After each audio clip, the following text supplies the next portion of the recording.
শ্রুতিতে রাম ঠাকুর থেকে আজকের নিবেদন ঋণ পরিশোধ। স্তব্ধ অর্ধরাতে সহসা বাতাসে বয়ে আনলো একটি ডাক। ইন্দুবাবু! কলকাতা বিশ্ববিদ্যালয়ের মধ্যযুগীয় ও আধুনিক ইতিহাসের ভূতপূর্ব আশুতোষ অধ্যাপক স্বর্গীয় ডক্টর ইন্দুভূষণ বন্দ্যোপাধ্যায় মহাশয় দেশপ্রিয় পার্কের নিজে বাড়িতে ঘুমন্ত অবস্থায় ছিলেন। ঘুম ভেঙে গেল ওই ডাকে।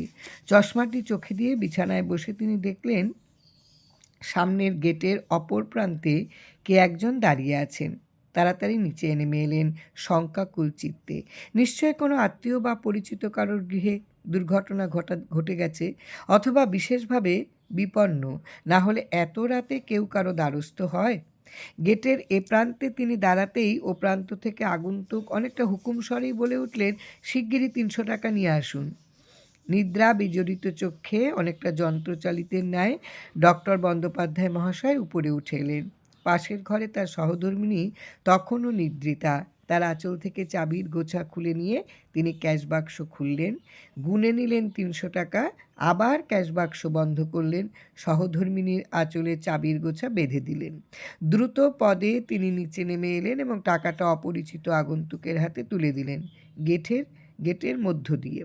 প্রাণ প্রাপ্তির সঙ্গে সঙ্গেই অতি দ্রুত প্রস্থান করলেন আগন্তুক। এবার ধীরে ধীরে ডক্টর বন্দ্যোপাধ্যায় উপরে উঠে আসলেন, বসলেন আপন শয্যায়। একটা বড় রকমের ভুল হয়ে গেছে। আগন্তুক কোথা থেকে আসছেন, কার বিপদ বা কারো বাড়ির দুর্ঘটনা, কোনো কিছুই তো জানা হলো না। একটা সিগারেটে অগ্নিসংযোগ করলেন তিনি। টানতে টানতে ভাবছিলেন, আর্থিক সাহায্যটাই বড় কাজ নয়, বিপন্ন আত্মীয় অথবা পরিচিত জনের দুঃসময়ে পাশে গিয়ে দাঁড়ানো এবং প্রয়োজন মতন অন্য সাহায্য করাও উচিত। সিগারেট শেষ হলো। 7-5 ভাবতে ভাবতে তিনি আবার ঘুমিয়ে পড়লেন। একটা শোরগোলে তার সকালের ঘুম ভেঙে গেল। পরিবারের সকলেই 300 টাকা উধাও দেখে সন্দেহ করেছে বাড়ির ভৃত্যটিরই এই কাজ। গভীর রাতে সকলে যখন ঘুমন্ত, এতদিনের পুরানো ভৃত্য সে যদি এহেন চুরি করতে পারে, তাকে নিয়ে কি রাখা যায়? তাকে কি আর রাখা যায়? তাড়াতাড়ি তিনি পাশের ঘরে গেলেন এবং পরিবারের যারা সেখানে উপস্থিত ছিলেন তাদের অকপটে গতরাতের আর্থিক সাহায্যের কথা তিনি খুলে বললেন। সুতরাং চাকরের ওপর সন্দেহ একান্তই অমূলক এবং সে যে সম্পূর্ণভাবে নির্দোষ এটা বুঝলেন। প্রতি মাসে তিনি 3টি পরিবারকে নিয়মিত গ্রাসাচ্ছাদনের জন্য সাহায্য করতেন। বিপন্ন হয়ে কেউ যদি অর্থ যাঞ্চা করতেন, প্রত্যাখ্যান তিনি কোনোদিনও করতে পারেননি কাউকে।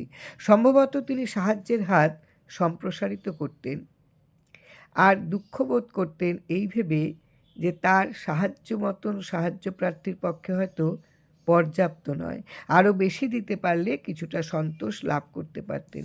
কিন্তু আজ সকালে তার মনের ক্ষোভ অন্য ধরনের। চেনা নেই, জানা নেই, অপরিচিত একটি পুরুষ গভীর রাতে এসে 300 টাকা চাইলেন, আর তিনি তা দিয়ে দিলেন মাসের শেষে। একবার জিজ্ঞাসা পর্যন্ত করলেন না কোথা থেকে তার আগমন, অথবা কী বা তার প্রয়োজন। খবরের কাগজে চোখ বুলালেন মাত্র, পড়তে পারলেন না। বিছানার একপাশে সরিয়ে রাখলেন। আর একখানা প্রিয় গ্রন্থ টেনে নিলেন, তাতেও মন নিবিষ্ট করতে পারলেন না, দুপাতা পড়তে পারলেন না, বইখানা সরিয়ে রাখলেন। কাঠঠোকরা পাখির মতন এই চিন্তায় তাকে ঠোকরাচ্ছে অনবরত। সেদিন ডক্টর বন্দ্যোপাধ্যায় মহাশয়ের বিশ্ববিদ্যালয়ে কোনো ক্লাস ছিল না বা অন্য কোনো প্রয়োজনও নেই যে সেখানে গিয়ে উপস্থিত হয়ে কিছুটা সময় কাটিয়ে তিনি আসতে পারেন অন্য চিন্তায়, এবং এই একটানা দুশ্চিন্তার হাত থেকে কিছু সময়ের জন্য যাতে তিনি অব্যাহতি পান। প্রায় প্রতিদিনই সকালে বিকালে কিছু লোক তার কাছে আসতেন। আজ এতটা বেলা পর্যন্ত কারোর দেখা নেই। একজন কাউকে পেলে কিছুক্ষণ তার সঙ্গে কথা বলে ক্লেশ ভার অনেকটা লাঘব করা যেত, সেদিকে তিনি নিরুপায়। অন্দর থেকে ইতিমধ্যে স্নান আহার করার জন্য তাগিদ করে গেছেন। অনেকটা বাধ্য হয়েই ডক্টর বন্দ্যোপাধ্যায় মহাশয় স্নান সেরে এলেন বটে, কিন্তু স্নিগ্ধ বোধ করলেন না। আহারে বসলেন, ভোজনের রুচি তার নেই। কিছুক্ষণ ভাত নাড়াচাড়া করে উঠে পড়লেন, শয্যার আশ্রয়ে গেলেন, কিন্তু সুপ্তি এলো না। কণ্টক শয্যায় এপাশ ওপাশ করে মধ্যাহ্নটা কাটল। অপরাহ্নে হঠাৎ মনে পড়ল ঠাকুরমশাই তো কলকাতায় আছেন। এবং যে বাড়িতে তিনি অবস্থান করছেন সে বাড়ি তার বাড়ি থেকে খুব বেশি দূরে নয়। ঠাকুরমশাই তখন অবস্থান করছিলেন অবিভক্ত বঙ্গের আইন পরিষদের ভূতপূর্ব সভাপতি সত্যেন্দ্রচন্দ্র মিত্র মহাশয়ের বাড়িতে। মনে পড়ার সঙ্গে সঙ্গে ডক্টর বন্দ্যোপাধ্যায় তাড়াতাড়ি প্রস্তুত হয়ে নিলেন এবং উপস্থিত হলেন ঠাকুরমশাইয়ের সামনে। প্রণাম করার পর ঠাকুরমশাই স্নেহসিক্ত কণ্ঠে জিজ্ঞাসা করলেন, কেমন আছেন ইন্দুবাবু?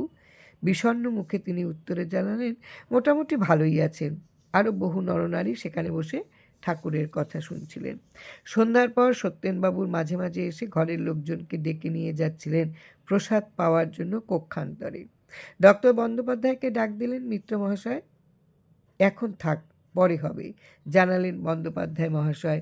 তার মনোগত বাসনা একান্তে ঠাকুরকে যদি একটু পান তাহলে গত রজনীর কথা খুলে বলবেন এবং জানতে চাইবেন কেন এমন হলো।